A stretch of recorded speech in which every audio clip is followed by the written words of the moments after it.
Si usted no cree que su sueño viene de Cristo, o si usted sabe que su sueño no viene de Cristo, y si usted sabe que lo que está creyendo no lo avala la palabra ni el Señor, entonces eso no es fe, esa es su creencia. Porque la Biblia dice literalmente que la fe proviene del conocimiento de la palabra de Dios. Amén. Solo viene del conocimiento de la palabra. La fe viene por el oír, y el oír la palabra de Dios. La fe de nosotros la sustenta la Escritura. Amén. La fe de nosotros no puede ser inventada. Cuando la Biblia hace una promesa de que tú permaneces en el Señor y tu palabra, la palabra del Señor permanece en ti, y todo lo que tú pidas te será hecho, es porque, escuchen bien, es porque usted por la Escritura se ha puesto de acuerdo con el Señor, y usted ha decidido hacer una vida en donde Cristo sea glorificado. Amén. Amén. Donde Dios sea glorificado. Amén. Amén. Y por eso la fe no depende de ninguna otra cosa sino de la palabra de Dios. Amén. Yo tuve fe, pero no pasó nada. Si tuviste una fe para ti mismo, busca lo tuyo. El amor de Dios no busca lo suyo, dice la Escritura. Amén. Amén. Entonces esto tiene que estar claro. Ahora bien, ya entendimos esto, y me preocupa porque pareciera que en esta lista Él está dando el primer lugar a los que van a ir al lago de fuego, a los cobardes y a los incrédulos. Hay abominables aquí. Abominables son aquellos que saben que la Escritura es real, saben que no se puede transgredir un mandamiento, saben que existe un mandamiento, sin embargo lo hacen y no les importa lo que Dios haya dicho. Esos son abominables. Amén.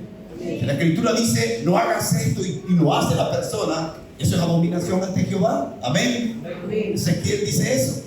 Ahora podemos encontrar que el segundo punto en esta lista es abominación, y el tercero son homicidas. Hermano, que no les importa a quién se lleven por delante, ellos van. Así caiga el que caiga, muera el que muera. Ellos tienen su pensamiento, su amor a la maldad, al dinero, y arrasan con el que sea. Homicidas están en el mismo listado que los cobardes.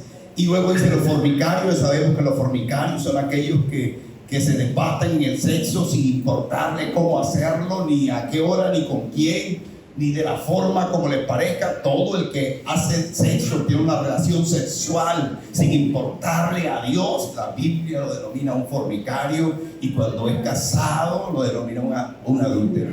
Pero dentro de la clasificación de los fornicarios está el adúltero. Ahora podemos ver algo. Los hechiceros, miren que están en esta lista. Los brujos, los hechiceros. Yo conocí a una persona una vez que me movió mucho el corazón, porque era una persona que asistía a una iglesia cristiana aquí en Villanueva. Y ella asistía a la iglesia, y yo lo veía allá en la iglesia, y usted lo veía en la iglesia, y era una persona que adoraba, y usted la veía bien metida. Mi hermano, pero cuando yo conocí a esta señora, ella en su casa tenía un consultorio, ni siquiera de ella, sino de brujos que venían para llevar, para hacer igual que el médico, consultas de brujería, hechicería. Su casa estaba llena de todas esas cosas. Satanás es especialista en tapar el entendimiento, pero lo cierto es que nosotros tenemos una capacidad en nuestra creación original, en nuestro espíritu, de poder entender las cosas de Dios. Por eso existe la negligencia, porque habiendo oído la palabra, habiendo escuchado la palabra, deberías ni siquiera dudar, ni siquiera empezar a creer de que hay problemas. Si no te importa, no me importa la palabra, no me importa nada, y hago así la palabra diga. Eso, lo que viene después de eso es juicio. Amén. Amén. Como dice Hebreos 9:26. Dice, sigue diciendo: y todos los mentirosos tendrán su parte en el lago que arde. Y esta es la parte importante, porque también lo clasifica como mentiroso. Escuchen bien, después del listado los llama mentirosos. ¿Está leyendo? Después que miente el listado, hechicero, brujo, idólatra, y luego dice: y todos los mentirosos tendrán su parte en el lago que arde con fuego y azufre. O sea que la cobardía, cuando es una cobardía que abomina, cuando es una cobardía que desiste de las cosas de Dios, cuando es una cobardía que hay conocimiento y no nos importa, eso se clasifica dentro de las mentiras. Vivimos una mentira. Amén. Y ningún mentiroso irá al reino de los cielos. Amén. Ningún mentiroso irá al reino de los cielos. Okay, pero bueno, quería poner esto aquí para que no solamente ustedes en este momento de su corazón puedan sentir la necesidad de salir de los temores y de las cobardías que ustedes viven, sino que ustedes en este momento empiecen a escuchar a través de la Escritura cómo y qué es lo que sucede, cómo salgo yo, qué dice el Señor. Vamos al libro de Números, por favor. Esta es una historia que debemos de leer rápido, es larga. El libro de Números es como el tercero en el Antiguo Testamento. Génesis, Éxodo, Números, ¿ok? Números, capítulo 13. Capítulo 13. Vamos a tratar de leer hasta que entiendan la parte del capítulo 13. Ya Dios había hecho una obra grande a través de Moisés. Y Dios había sacado al pueblo de Israel. ¿Y cuántos conocen la historia de las señales que hizo Moisés para sacar al pueblo de Egipto? ¿Han escuchado las señales? Lo que pasó cuando salió. ¿Se acuerdan qué pasó allí? ¿Qué hizo? ¿Qué señales hubieron allí dentro del pueblo de Egipto? ¿Quién recuerda una? La maldición de las ranas. ¿Qué más? La de convertir el agua en sangre. La de las serpientes. ¿Cuál otra? La de las moscas. Todo eso es brujería. ¿La muerte de quién? La muerte de los animales. ¿Qué más? Díganlo otra vez.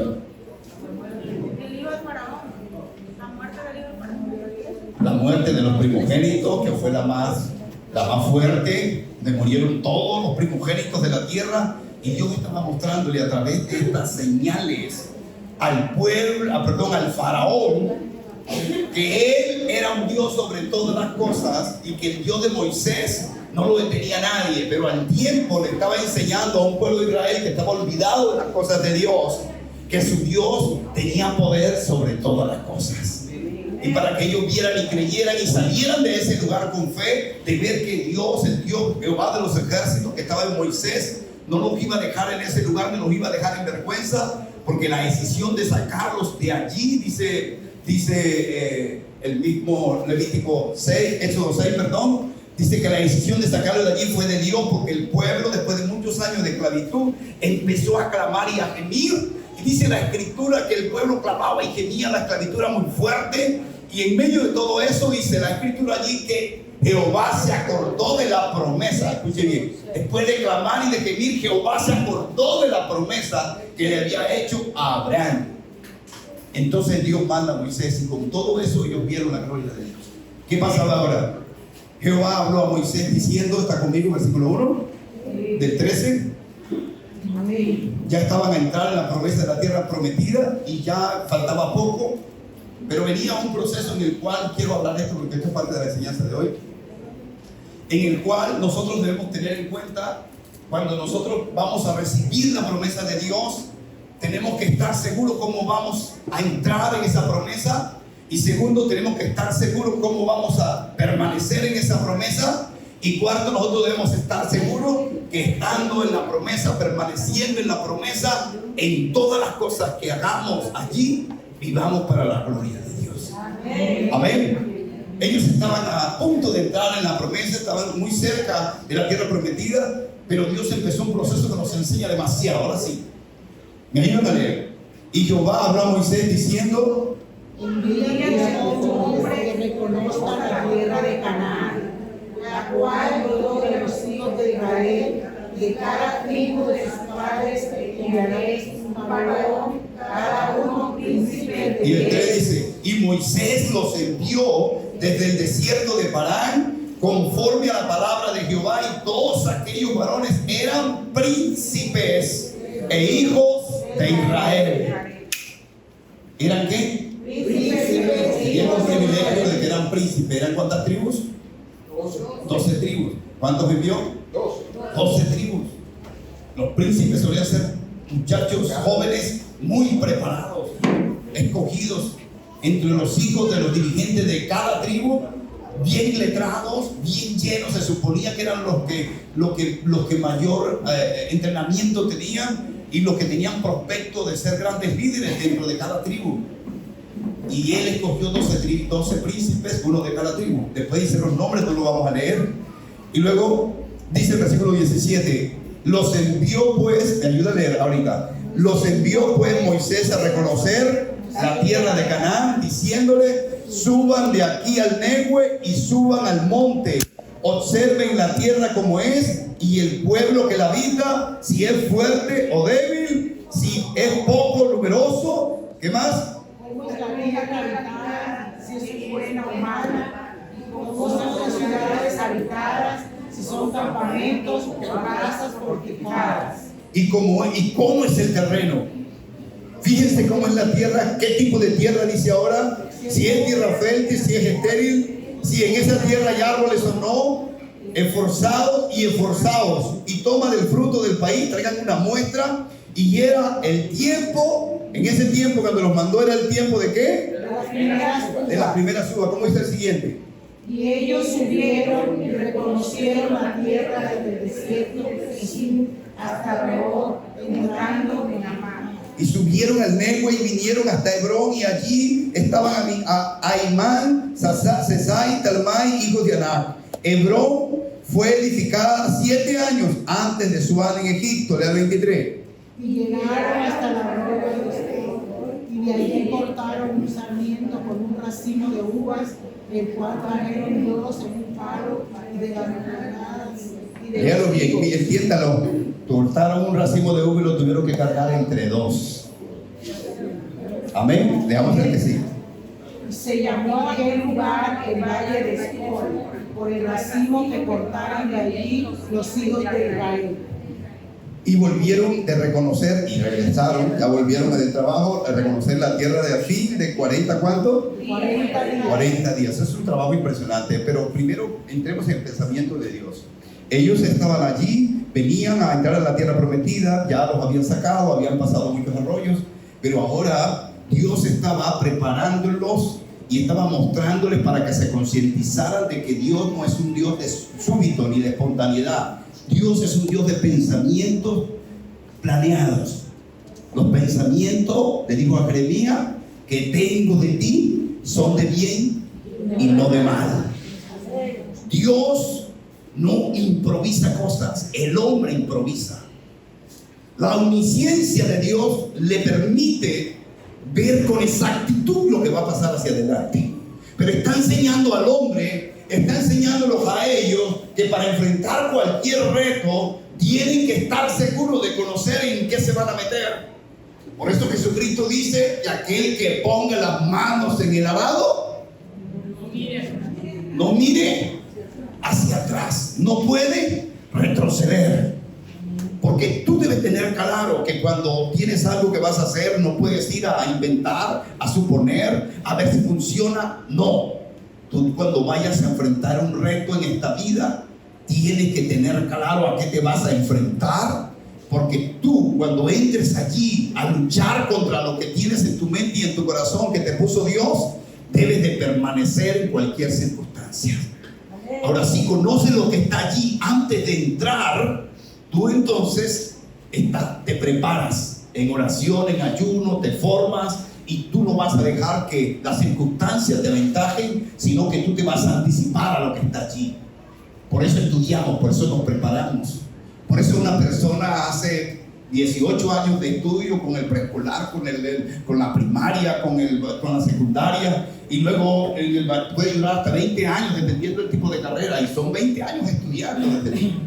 Estamos preparándonos según y terminamos en una carrera específica, y cuando ya eres un profesional de un área específica, se supone que tienes ya lo básico, lo principal para enfrentar el reto como persona y poder darle un fruto a Dios conforme a aquello que fuiste preparado. No hay espontaneidad en eso. Ellos tenían muchos años de estar con el Señor. Cada vez que haya un sueño, no podemos partir de ser súbito. Así se me ocurrió, ahí voy. No, porque Dios, lo que es de Dios es en el tiempo de Dios, en la forma de Dios. y como Dios quiere, no como nosotros queramos. Amén. Y por eso Él los está poniendo a esto, porque Él pudo decirle, bueno, entre y ya está abierto. Ahí está. Podían encontrar esto mismo que encontraron ahí, y Dios pudo haberse glorificado y haber arrasado con todos los problemas, pero ellos encontraron e identificaron muchas cosas que vale la pena mirarlas muy cerca en nuestra vida. Pero vamos a avanzar en la enseñanza y ahorita lo miramos. Después que volvieron, 40 días, que es como un día perfecto dentro de la clasificación de la manifestación de Dios. Siempre los ayunos de 40 días estaban mostrando un ciclo de perfección en el encuentro con el Señor. Siempre la llegada del Señor dice que Él duró 40 días en ayuno, y después que el Señor muere, dice la Escritura que los apóstoles duraron 40 días en el aposento alto, y después de 40 días el Señor se manifestó. O sea, es como un periodo en el cual se perfecciona la manifestación de Dios en nuestras vidas. Y este 40 días tiene que ver con eso. Luego dice, y anduvieron y vinieron a Moisés y a Aarón y a toda la congregación, y todos los hijos de Israel. Exacto. Y lo contaron en el 27. Nosotros llegamos a la tierra a la cual nos enviaste. Ciertamente allí fluye leche y miel. Ciertamente es una tierra de bendición. Eso quiere decir eso. Amén. Ciertamente es una tierra que produce todo. Usted puede sembrar cualquier semilla que va a crecer. Y luego dice, mas el pueblo que habita en ella, en esa tierra es fuerte, las ciudades son muy grandes, tienen unas murallas inmensas, eso quiere decir fortificadas. Y dice, también vimos allí a los gigantes de Aná. Aná es el descendiente de los gigantes. Y dice, Amalek, que era otro pueblo, dice, ahí habita también Amalek, el eteo, jebuseo, eran violentos, agresivos, no amaban a Israel. Amalek todo el tiempo se opuso a Israel. Y también está el amorreo, habitan allí el cananeo, y habitan junto al mar. Ya ubicaron cada uno de los enemigos, sabía dónde estaban. Y dice, y también habitan a la ribera del Jordán. Y entonces Caleb hizo callar al pueblo. Caleb era uno de los príncipes. Y delante de Moisés dijo, subamos luego y tomemos la posesión de ella, porque más podemos nosotros que ellos. Los otros estaban contando las dificultades. Caleb vio la situación en la que estaban, los vio con miedo y dijo, bueno, subamos, vamos, son grandes, son poderosos, son muchos. Pero, ¿qué dice el versículo que sigue? Subamos, no podemos subir contra ellos. Y hablaron entre ellos los hijos de Israel, que habían reconocido diciendo, la tierra por donde pasamos para reconocerla es tierra que traga. Escuche bien. ¿Que traga a quién? A los moradores, y todo el pueblo que vimos en medio de ella son hombres ¿qué? Gigantes. Y también vimos gigantes, hijos de Aná, raza de los gigantes. Y dice ellos mismos, nosotros delante de ellos éramos como langosta. Un habichucho. Ellos eran gigantes, eran grandes, poderosos, tenían armas, eran fuertes, eran muchos, eran demasiados números, eran muy poderosos, tenían mucho dinero, cultivaban mucho la tierra. Nosotros somos nómadas, venimos de un pueblo de la esclavitud, fuimos sacados de Egipto, no traemos una estructura organizada, no tenemos todavía un gobierno bien establecido, pero tenemos algo que nos hace mover en confianza. Y es que nosotros le estamos creyendo al Dios creador de los cielos y la tierra. Y yo no sé si esa sería la condición de muchos de nosotros, que de ello así es. No sé de dónde vienen, no sé de dónde venimos. Muchos venimos de circunstancias diferentes. Hemos salido de poblaciones distintas, de familias distintas, de culturas diferentes. Hemos tenido una formación absolutamente diferente entre uno y otro. De pronto unos nacieron en el mismo barrio, pero también recibimos una educación. Unos estudiaron en un colegio muy categorizado, bien formado, bien estructurado. Otros formaron en un colegio del gobierno, esos apartados que a duras penas da el maestro una vez a la semana. Otros estudiaron en el monte. Pero todos los que estamos aquí le hemos creído a Dios. Amén. Y Dios conoce cada uno de nosotros. Ese es el punto de partida del pueblo de Israel. Era un pueblo de oprobio, un pueblo que venía de la esclavitud, un pueblo menospreciado. Sus hijos nacieron en la esclavitud, sus nietos nacieron en la esclavitud, su descendencia de 450 años nacieron como esclavos. No, sus hijos no podían pensar en que no, yo voy a estudiar en tal colegio, no, yo voy a hacer esto, no. Ellos tenían una mentalidad de esclavitud, que sus hijos nacían y ya sabían que tenían que ir a hacer ladrillo todos los días, a crearlas, a hacer las pirámides, y su pensamiento nunca estaba en que ellos podían estar sentados entre los reyes de Egipto, porque nunca podrían hacerlo allí. Mas ahora Dios los está enseñando a romper la mentalidad de esclavo. Porque Dios no vino a ser hijos esclavos. Dios vino a liberarnos de la esclavitud. Crea eso. Levante su mano allí. Diga: Jesucristo vino a hacerme verdaderamente libre. Diga: yo no soy esclavo de este mundo. Yo tengo un Padre. Yo tengo un Señor. Él gobierna mi vida. En Él seré libre. En Él avanzaré. Sin importar qué dificultades, diga, qué enemigo, qué circunstancias hay delante de mí. Él me llamó y me establecerá. Amén, amén y amén. Pero ellos no hacían eso. Ellos no hacían eso. Para ellos Dios era como una especie de mandado de Moisés, que no tenía nada que ver con su futuro, sino que como un tipo de brujo, de hechicería, se consulta, se va, que mira que me está pasando esto, que mira que ayúdame, que yo tengo una maldición, mira que yo tengo una enfermedad. Van, le pagan al brujo, lo buscan, lo consultan, se van para su casa y siguen su vida. Esa es la vida de los brujos, del ocultismo. Los hijos de Dios no hacen eso. Los hijos de Dios están fundamentados en la palabra de Dios, porque su fe depende de lo que han aprendido en la Biblia. Amén. Y ellos no querían eso. Ellos querían ver simplemente que Dios les diera cosas, pero ellos no comprometerse con Dios. Dios quiere hijos comprometidos. Amén. Amén. Miren lo que pasó. Toda la congregación gritó, dio voces, el pueblo lloró y se quejaron contra Moisés, contra Aarón, contra los hijos. Le dijo toda la multitud: ojalá muriéramos, versículo 14:2, ojalá muriéramos en la tierra de Egipto o en este desierto, ojalá muriéramos. ¿Por qué Jehová nos trae aquí a esta tierra para caer espada y nuestras mujeres y nuestros niños sean presas de ellos? ¿No nos sería mejor que muriéramos en Egipto? Y decían y se quejaban y denigraban de Dios, y estaban allá, comíamos, éramos esclavos, no teníamos esperanza de salir del hueco, pero nosotros estábamos ahí comiendo. También teníamos donde dormir, aunque fuera en el suelo. También teníamos un lugar donde estar, aunque nos trataran como perros. También teníamos un sitio en donde podíamos creer que podíamos amanecer allí todos juntos. Pero no importa eso, nosotros no nos importaba eso. Nosotros lo que queríamos era estar aquí en Egipto y no venir aquí frente a esta promesa, que lo que estamos viendo es que es incumplible. Esos son pensamientos incrédulos. Escuchen bien.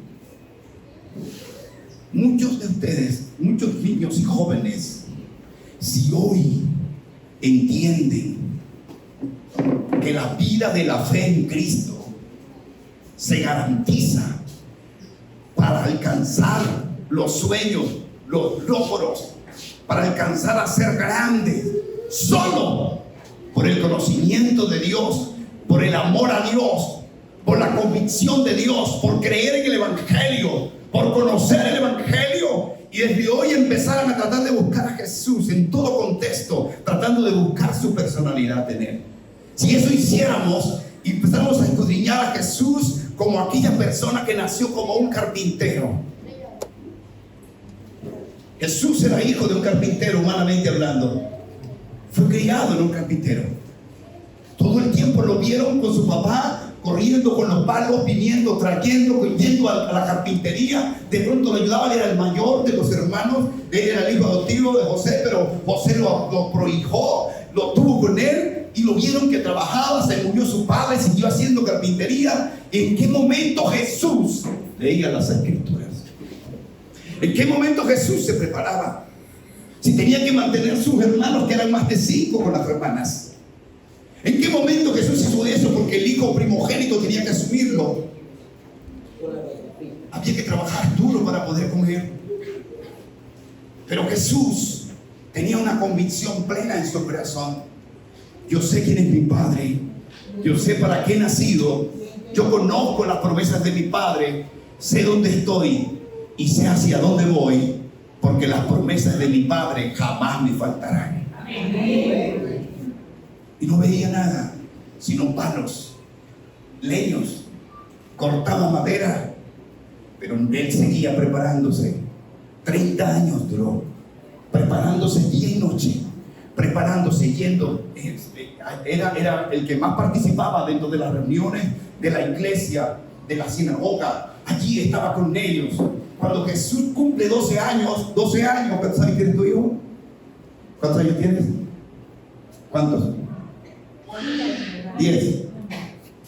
10 añitos. Cuando cumplió 12 años, ¿cuántos años tienes tu hijo? 14. Jesús tenía 12 años. A los 12 años era el tiempo en donde Jesús debería asumir un papel de adulto y participar en las enseñanzas de los adultos. Y Jesús, seguro, como todos los hijos judíos, a los 12 años recitaba la escritura y la hablaba y la cantaba. Los padres judíos se aseguraban de que sus hijos aprendieran las escrituras día y noche, porque al momento en donde llegaba la edad adulta, ellos empezaban a comprender y a entender a qué Dios los había llamado. Yo creo que ni siquiera nosotros, los padres, ¿cuánto tiempo le dedicamos? Nuestros hijos, los hijos de los cristianos, se están criando sin principios o pocos principios de Dios. Los tiempos que vienen son muy difíciles y complicados para los hijos. Tu hijo que hoy lo está criando con el regaño, con la ley del garrote y del dulce, a él, ese hijo que estás conduciendo y que tú lo ves que es obediente, que de pronto tú ves que es bueno en el colegio, si tú no lo preparas para ser independiente por la palabra de Dios, el tiempo que viene va a ser bien complicado. Porque los tiempos, no el tiempo que viene, el tiempo en que estado que va a empeorar. Porque ya los padres le están tratando de quitar toda autoridad para que los niños sean formados según lo que los padres crean. Las cartillas de identidad de género que metió el presidente Santos dentro de la formación de los colombianos sin avisarle a nadie y sin decirle a los padres, era con la intención de que los niños pudieran encontrar en esas cartillas una identidad propia y que fueran perdiendo la dependencia de la formación de principios de papá. Es el reto en este momento. La agenda lleva a eso, que los niños no dependan del padre, porque padres cristianos dan hijos cristianos. Ellos no quieren que los hijos sean cristianos, porque el cristianismo ha sido piedra de tropiezo para toda obra maligna en esta humanidad perversa. La iglesia en cualquier estamento siempre se ha opuesto a toda obra de maldad contra la sociedad.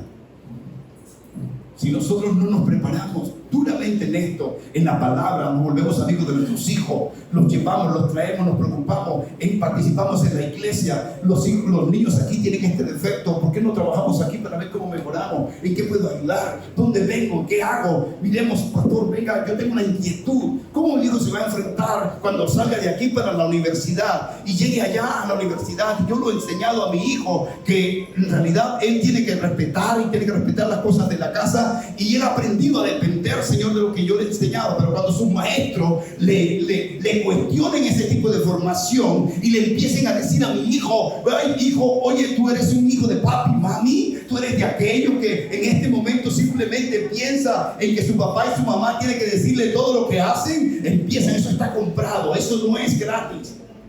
Las grandes instituciones perversas que los cristianos sabemos en qué nivel están metiéndole dinero a la independencia de los hijos de los padres, para que cada día más ellos crean que ellos pueden, sin importarle los principios de Dios, tomar una decisión sobre su persona, sobre el sexo, sobre su vida. Y por eso cada vez más estos movimientos que alejan a las personas de Dios van a crecer. Por cada manifestación que apoye desviaciones sexuales, que apoye independencia de los hijos, se están pagando millones y millones en publicidad. No es fácil. Los judíos trabajaban mucho con los hijos.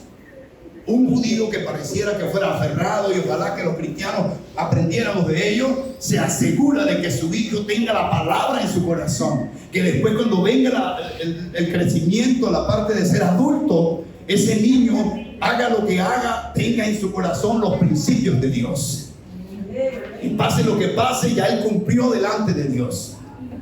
Aquí hay un problema. En esta ida, en estas personas que están aquí, había más de 600,000 personas. Era muchísima gente. Valledupar entero no tiene 600,000 personas. Y aquí había más de 600,000 personas. Esas 12 personas estaban representando al pueblo. Y aquí podemos mirar entonces de que lo que Dios estaba haciendo era que todo el pueblo pudiera entender que la gran promesa que Él le había dado para sacar adelante era una promesa real. Y les había dicho, les hablé de la tierra prometida hace mucho tiempo, más de 30 años. Y ahora les estoy diciendo, ahí está la tierra prometida que les habló Moisés, mi siervo, que les enseñó que ustedes tendrían la mejor tierra de todo el mundo. Allí me glorificaría yo con ustedes. Y ahora ustedes ven la tierra que yo les estoy ofreciendo y están renegando. Están renegando porque tienen miedo, porque son cobardes. Porque no hemos sabido quién es nuestro Dios. Miren lo que pasó aquí. Es impresionante lo que pasó. Ellos empezaron a renegar. Ellos empezaron a pelear. La multitud, en el versículo 10, dice 14:10. Toda la multitud habló de apedrear a Moisés, a Caleb, a Aarón, a Josué, porque ellos estaban diciendo: si lo podemos lograr en el Señor, el que nos llamó a nosotros nos respaldaría. Y eso lo quiero leer aquí. Este hombre dice, miren los 11, quiero leer la queja de Moisés. ¿Hasta cuándo me iba a rentar este pueblo? Dijo Jehová. ¿Hasta cuándo me creerán con todas las señales que he hecho en medio de ellos? Yo los heriré de mortandad y los destruiré, y aquí te pondré sobre la gente más grande, más fuerte que ellos. Le dijo Dios al mismo Moisés: voy a desaparecerlos a todos. Les he dado tanto. Miren dónde la rebelión de entrar como Dios manda y el permanecer.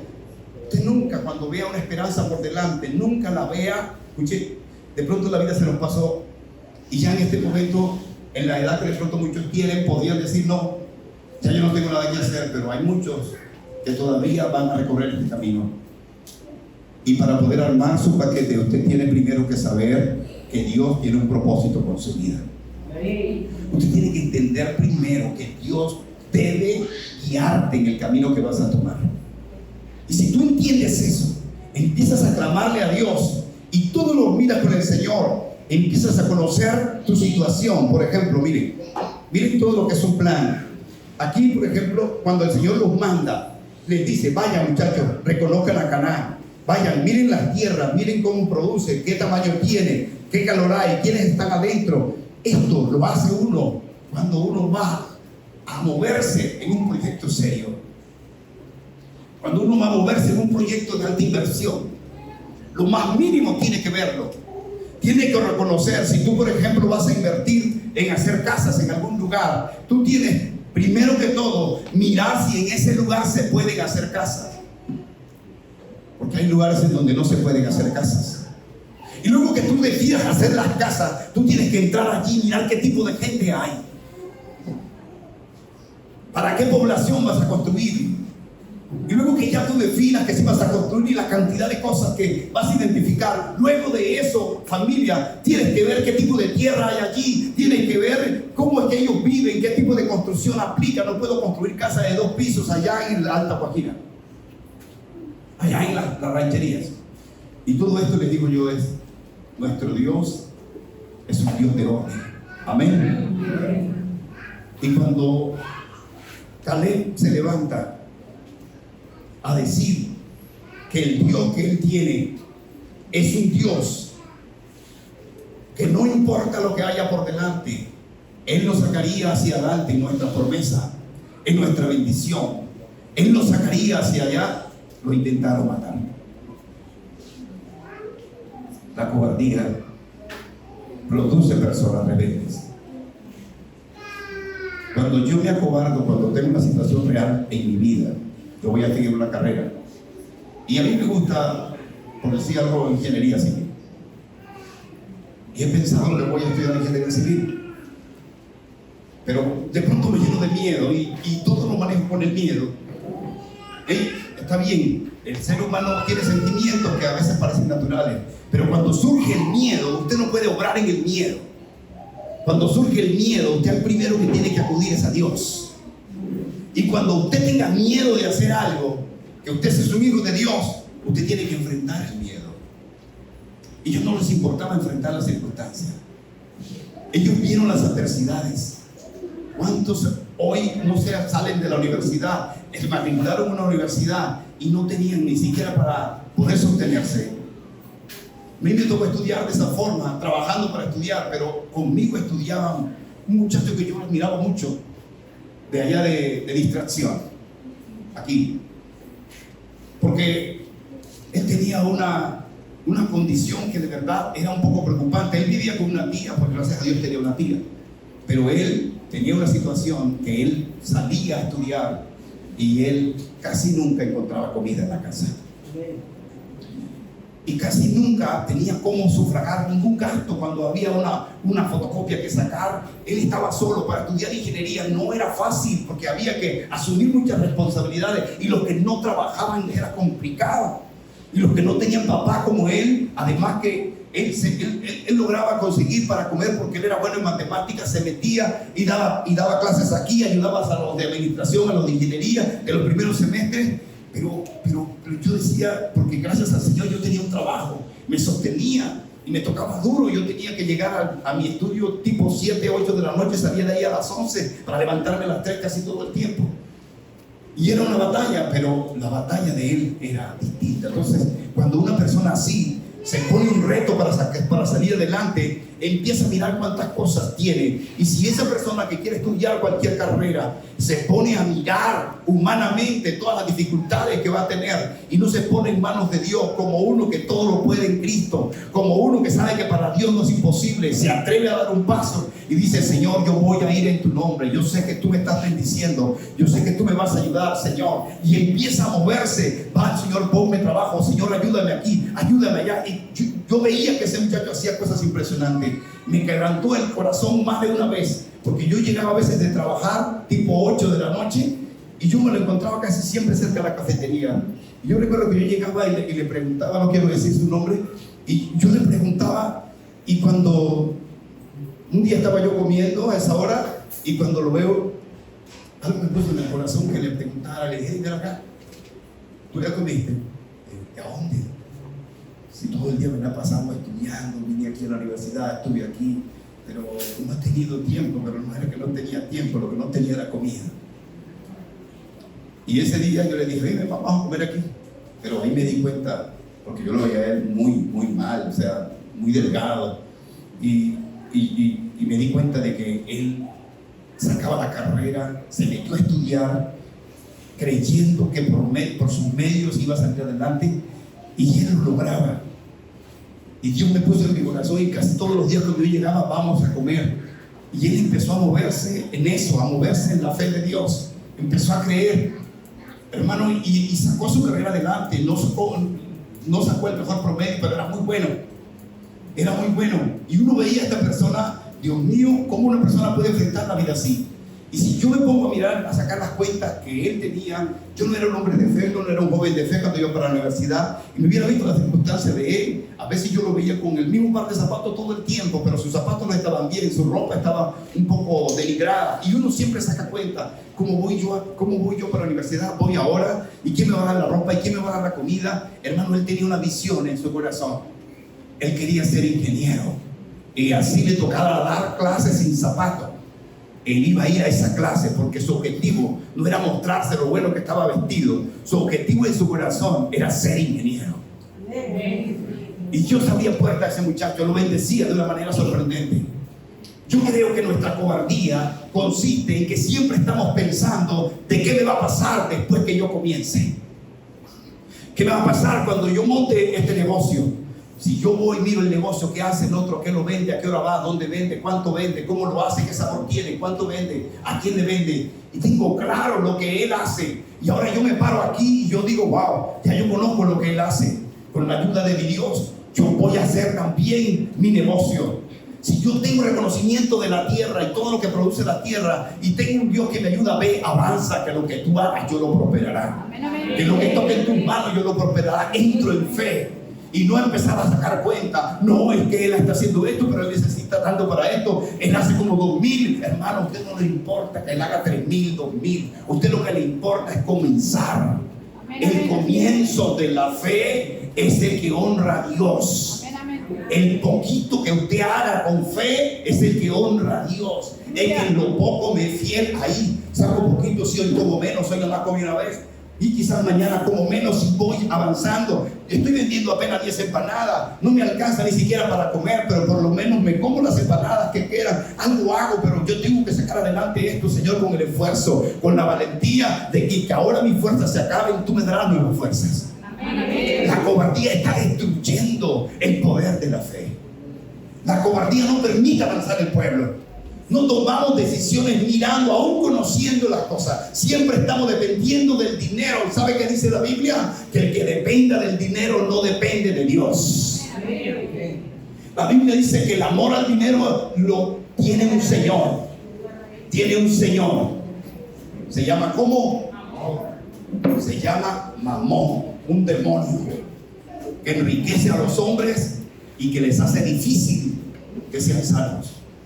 Así dijo Jesús. A los ricos les es difícil entrar en el reino de los cielos. Pero si usted se enriquece en el Señor y usted aprende que su corazón es para poder llevar el mensaje, para poder ayudar a otros, para poder ayudar al pobre, usted va creciendo y no va a convertirse en un rico de este mundo, sino en un sembrador, en una persona que Dios va a usar para bendecir a muchísimos que de verdad no pueden. La vida del Evangelio no es una vida del mundo. La vida del Evangelio es la vida en donde la fe es lo principal. No hay lógica. No le pregunte nunca una consulta a una persona que no tiene fe del paso que usted va a dar. Los cobardes miran demasiado qué hace el otro para ver si él puede. Los que son de la fe se meten con el Señor, empiezan a creerle. No miran a la izquierda, no miran a la derecha. Dice, ya lo vi, Señor, ya sé que puedo. Ya ahora no depende de mí, ahora depende de mí. Ya yo vi mi promesa, ya entré en la tierra, vi lo que tenía, vi lo que producía. Allí está, Señor, es bonita, es agradable. Hay dificultades, hay amenaza, hay peligro. Pero entonces, Señor, si yo entro a un lugar en donde no hay amenaza, en donde no haya peligro, en donde no tenga que esforzarme, ¿dónde está tu gloria? Porque tú te perfeccionas en mis debilidades. Y cuando yo no puedo, tú puedes. Y cuando yo no tengo, tú tienes. Y cuando la fuerza no me dé, tú me darás nuevas fuerzas. Y cuando el camino sea espinoso, tú cubrirás mis zapatos, me pondrás calzado y no me hincaré.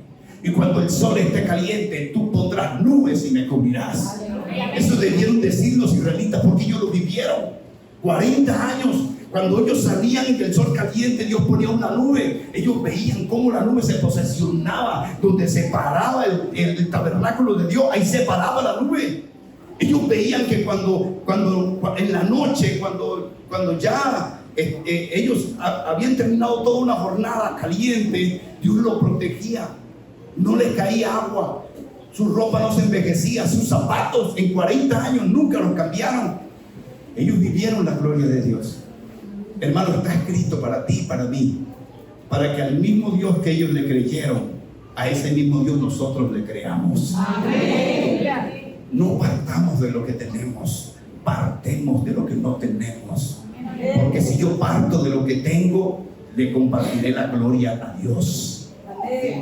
Olvida la cobardía. Segunda de Timoteo 1:7. Busque también Romanos 8:15. No podemos ser cobardes. Tenemos que prepararnos no por lo que tenemos, sino por lo que creemos. Amén. Amén. Tenemos que prepararnos no por lo que tenemos, sino por qué? Por lo que creemos. Diga, me preparo por lo que creo, no por lo que tengo. Necesitamos gente que se decida. Hermano, si tomamos esta decisión de dejar todo atrás y de avanzar hacia adelante, nuestros fracasos, cuando sintamos que hay una frustración, no son fracasos. No son fracasos, son tropiezos. Porque tendemos a hacer cosas que nos impulsan el corazón. Y si Dios nos ha dicho, no, ven y estudia ingeniería, y de pronto llega de un amigo y ese amigo te aconseja y te dice, mira, pero tú para qué vas a estudiar ingeniería, hombre. Hombre, esa ingeniería, eso tiene muchos asuntos, no estudies medicina, eso te demora demasiado. Si tú estudias eso, mejor estudia lo que yo estudio, ven y vente a estudiar, no sé, computación, alguna otra cosa. Hermano, cuando usted quiera alimentarse de la fe, usted tiene que buscar personas de fe. Nunca ponga su oído a un necio, dice la Escritura. Nunca. Hay gente que le cree a todo el mundo, y hay otros que tienen un dicho que no, mi abuelita dijo, yo veo mi abuela, yo veo mi papá, yo veo mi tío. ¿Qué es tu tío? ¿Qué es tu papá? ¿Qué es tu abuelo delante del Señor?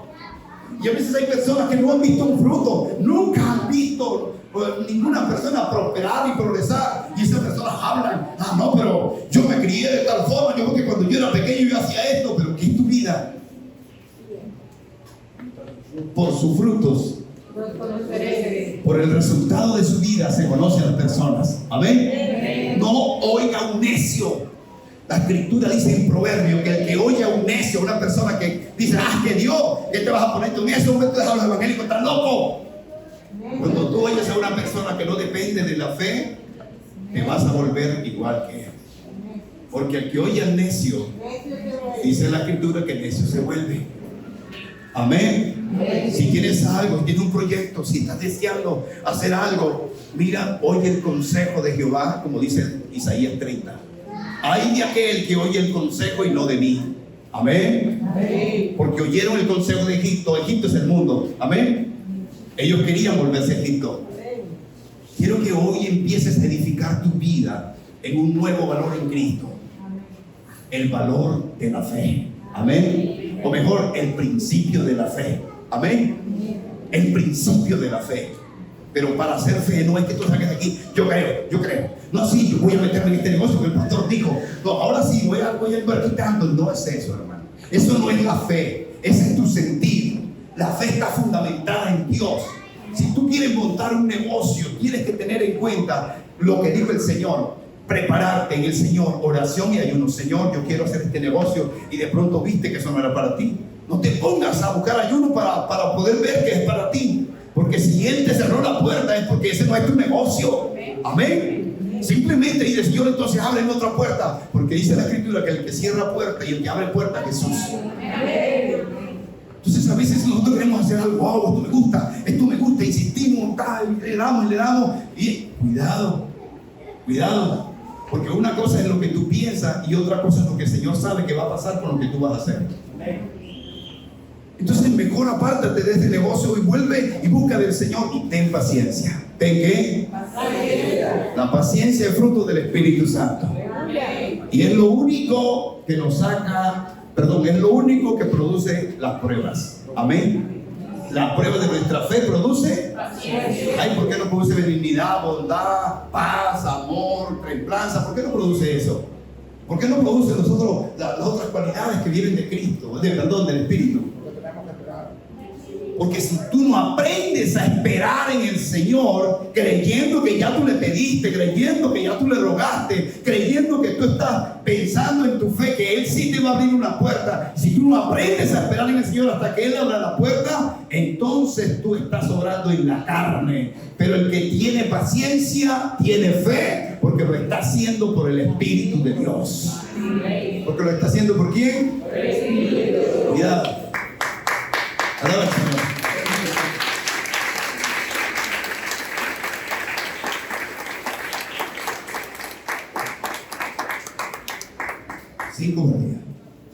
Sin cobardía. El miedo nos perturba las promesas. Dios le prometió a ellos que los iba a llevar a la tierra prometida. ¿Qué creen que hizo Dios cuando ellos renegaron? Les digo, ustedes, los tiempos, los que están renegando, no entrarán en la tierra que yo les prometí. Ojo con esta enseñanza. Busquen el versículo 23. Búsquelo aquí. Ahí mismo estamos en el número 14. Dice: no verán la tierra la cual juré a sus padres. No, ninguno de los que me han irritado la verá. Pero mi siervo, Caleb, por cuanto hubo en él otro espíritu, decidió ir en pos de mí. Yo le meteré en la tierra donde entró y su descendencia tendrá posesión. Amén. No sé si he logrado sembrarle lo que quería en mi corazón hoy. Pero yo quiero que entiendan, mi hermano, que es tan difícil y tan peligroso ser cobarde, que usted de ahora en adelante lo que tiene que luchar es para ser una persona decidida en Cristo Jesús. Decidido en Cristo. Aprenda a hacer lo que dice la Escritura y usted empiece a armar su proyecto de vida. Agárrese de ese proyecto de vida que Dios ya le reveló, ese sueño, ese deseo, ese anhelo que tiene en su corazón. Pídele a Dios que le confirma. Dios lo va a hacer. Las confirmaciones de Dios son tan maravillosas. Cuando usted tiene paciencia en el Señor y simplemente cree que Él lo va a hacer, no le ponga a Dios que Él haga lo que usted quiera. Señor, muéstrame un sueño. O de pronto le dice, Señor, muéstrame una visión. Señor, muéstrame. No, usted no le va a dar orden a Dios. Usted le va a decir al Señor, guíame. Háblame como tú quieras. Háblame. Te puede hablar por un sueño, te puede hablar por una visión, te puede hablar por las Escrituras, te puede acercar a una persona y darte la respuesta, puede hablar por el pastor, puede hablar por el que quiera. Y lo que sí te confirmo en tu corazón es que cuando hable el Señor, tú vas a saber la respuesta y vas a decir, Dios me ha respondido. Porque eso se siente en el corazón. Amén. No inventes tramoya. Cuando yo me convertí, que el Señor me dijo, tú no puedes ser más idólatra, yo quise hacer una tramoya al Señor. Sí, hermano, porque ya Dios me enseñó durante 3 meses, casi 4 meses en comunión con el Señor, la idolatría. Yo amaba la iglesia católica. Yo recuerdo que cuando yo entendí que Dios me dijo que tenía que congregarme, que tenía que ir a una iglesia, yo empecé a pedirle al Señor que me dijera cuál, porque no sabía, porque estaba confundido. Y Dios me había hablado ya que la idolatría no era posible. Yo le rogaba a Dios que me dejara estar en la iglesia católica que yo quería allí, que yo sabía que era la idolatría, que yo no iba a coger las imágenes, las iba a cargar y me las iba a llevar a pasear otra vez, que yo no las iba a abrazar, que no les iba a encender velones. Señor, yo sé que en eso yo no voy a estar con ellos.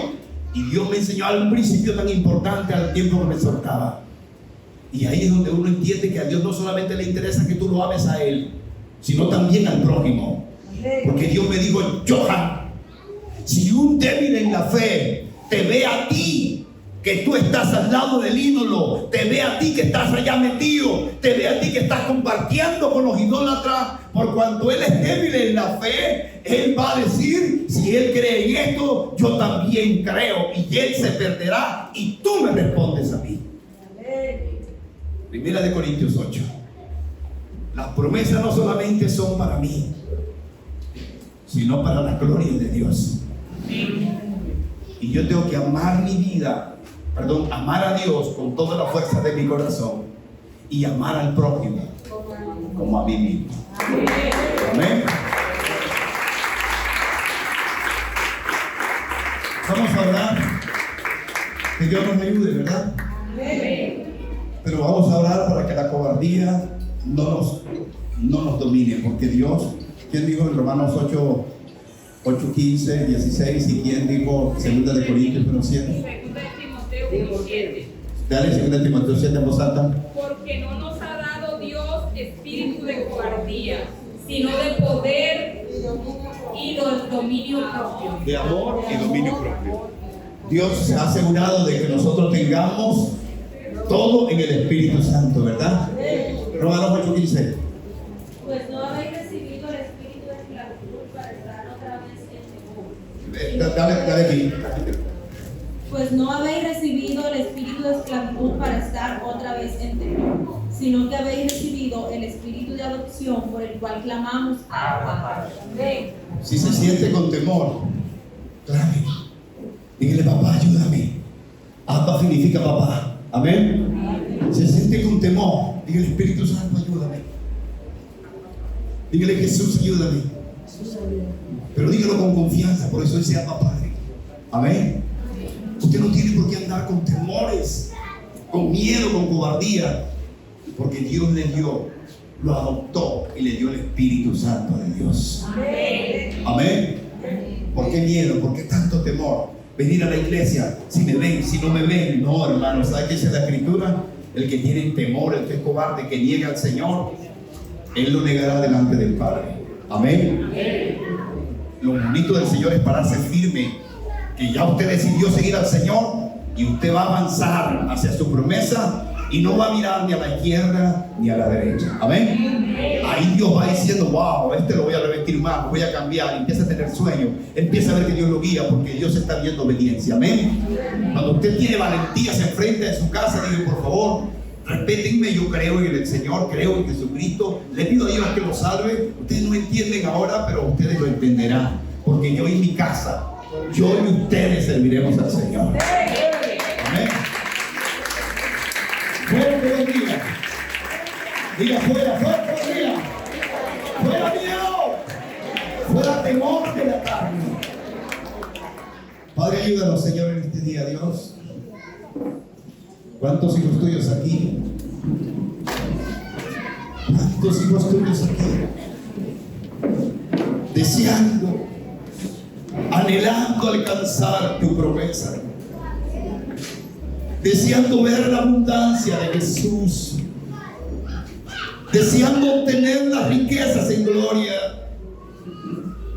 deseando ver consolidados sus sueños, deseando ver su familia organizada, deseando ver sanidad en su cuerpo. ¿Cuántos aquí, Señor, deseando ver su matrimonio organizado? Pero muchas cosas han sucedido que han desviado su fe, que han perturbado tu intención. Muchas veces, Señor, por no mantenernos firmes, como mirando al infinito, hemos dañado el proceso, Señor. A veces la cobardía nos ha ganado la batalla, pero hoy estamos aprendiendo, Señor, que al que decide, Señor, levantar su vida delante de ti sin temor, lleno del espíritu de adopción, confiado en papá, no viendo las circunstancias ni lo que está pasando afuera, sino creyendo la palabra de Dios, alcanzaremos tu promesa. No la perderemos. Dígale, Dios, no me juzgues. Dígale, Dios, no me juzgues como el pueblo de Israel. Señor, ten misericordia de mí. Yo estoy dispuesto a dejar, dígalo creyendo, a dejar la cobardía. No seré más cobarde, Señor.